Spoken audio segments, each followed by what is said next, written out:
of cut and Dryad stories, you would like to read something with some tremendous spirit, hey?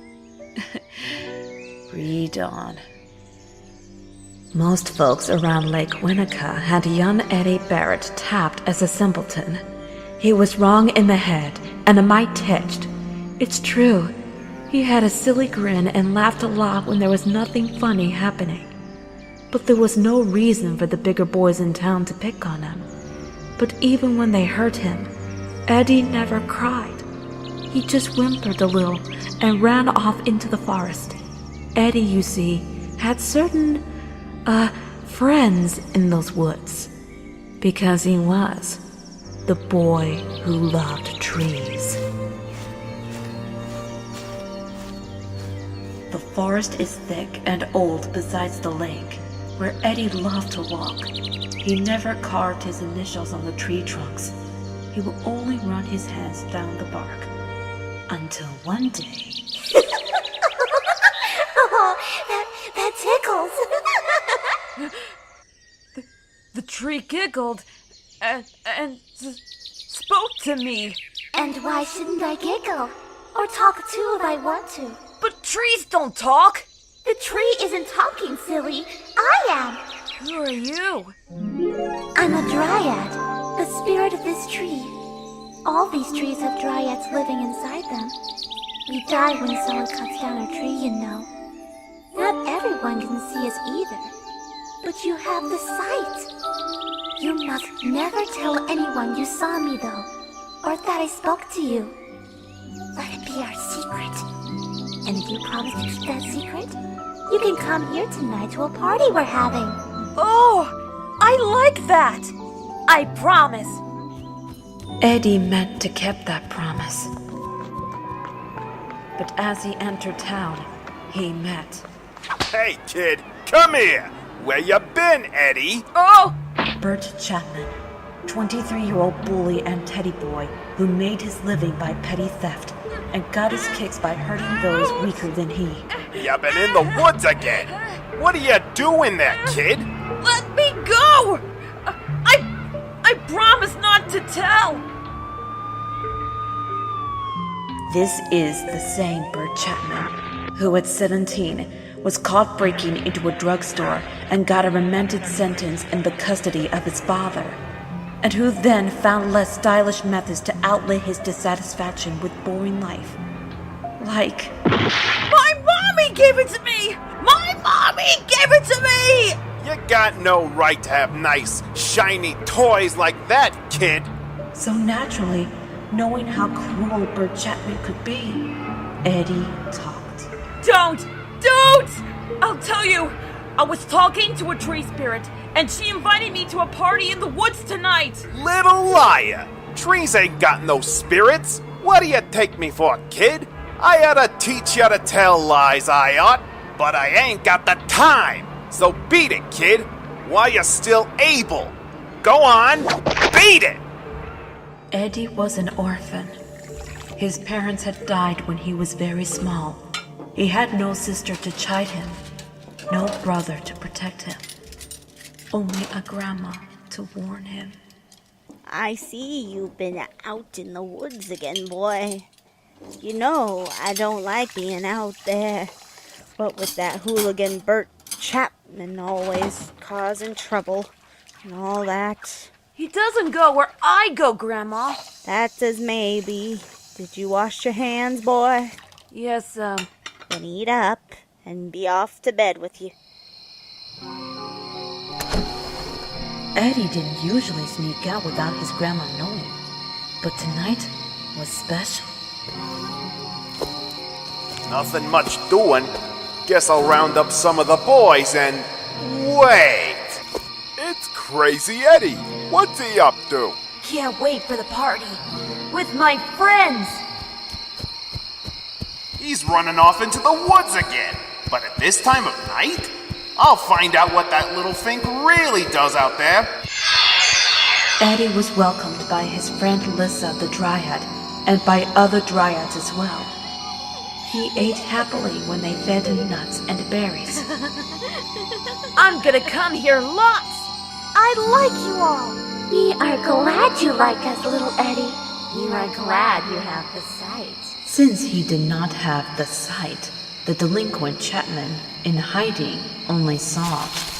Crazy kid, he's talking to himself and chewing on air yet. Then the Dryads danced merrily between the trees, and Eddie laughed with the freedom and the fun. I've never been so happy! Stay happy, Eddie.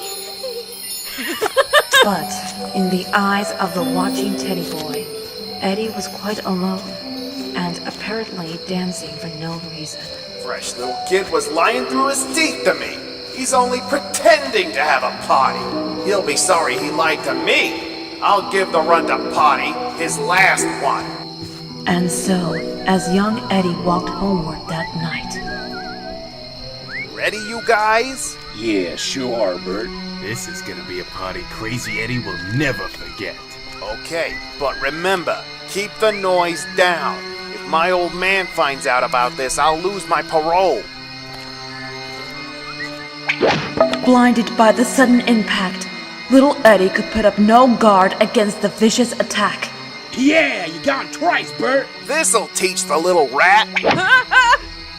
Battered and confused, Eddie ran back to the woods, seeking shelter in the place he loved best. Crazy kid, he's going away from town. There's nobody to help him out there. Nothing but stupid trees. So what are we waiting for? Help me! Only a few streets away, Eddie's grandma peered into the troubled night air. All that noise, Chapman and his gang, I bet. I do hope their road doesn't disturb my little Eddie. She didn't know her grandson was in the midst of that row, and it was doing more than disturbing him. It was frightening him to death. He runs fast for a runt. We'll catch him. Help! Please help me! I'll get him with this rock. You did get him. Right on the head. Come on, Eddie. We got a real party treat for you. We want to see if you can swim. With your pockets full of rocks. No! No, please! Eddie's fright was a dryness in his mouth, a clamminess of his skin as he moaned, unable to speak. He'll weigh a ton when we're done. Maybe we should tie his hands behind his back. Eddie had to be dragged along. He was so heavy, he couldn't stand up by himself. Here's the lake. Come on, we ain't got all night. My old man'll be wondering where I am. If you can swim now, we'll believe you met tree spirits. The ruffians paid no attention to the trees, nor to the branches that crowded in upon them.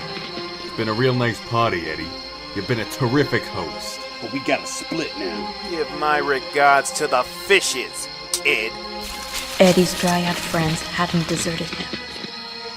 They couldn't desert him, because those with the sight are too precious to lose. In town, somewhat later, electric lights are turned on by worried parents. Where's that Tommy boy? That Georgie always getting about at night. And also, angry parents. If I get my hands on Burt, he'll be sorry. But worry and anger are strangely as one for fathers. Thus, a short while later, 3 concerned townsfolk are out searching for their sons. What have they been up to this time? Asks one. My boy had better have a good explanation, says another. 2 of the fathers knowing that, whatever their sons had done, it had to be the fault of Burt. But neither of them mentioned that to Mr. Chapman. They seem to come this way. I recognize my Tommy's shoe marks. Mr. Chapman, point the flashlight this way. I think I see something.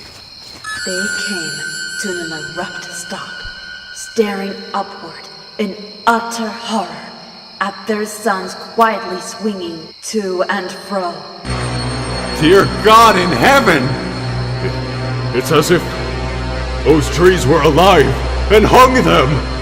This forest must be bewitched. To and fro, to and fro, to and fro.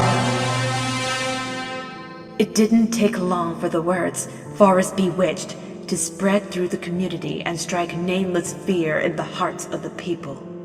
Many moved far away during the long, hot summer. Most of them not even knowing what had happened, but the gossip was enough. The Chapman gang were murdered by ghastly witches during the night. One old woman even swore she had heard the screams and actually saw with her own eyes the great bat-winged monsters that descended over the Lake Winnetka. And one old man even swore he saw the translucent shadow of the gin bottle descend over the old woman that very same evening. But no matter, for people and their lives are like oceans. Scoop out a hunk and they'll fill immediately. New families moved into the town. Those who disbelieved the ripples that whispered how 3 murderous hooligans were hung by enchanted trees. Some there who disbelieved everything, the type who didn't have the sight.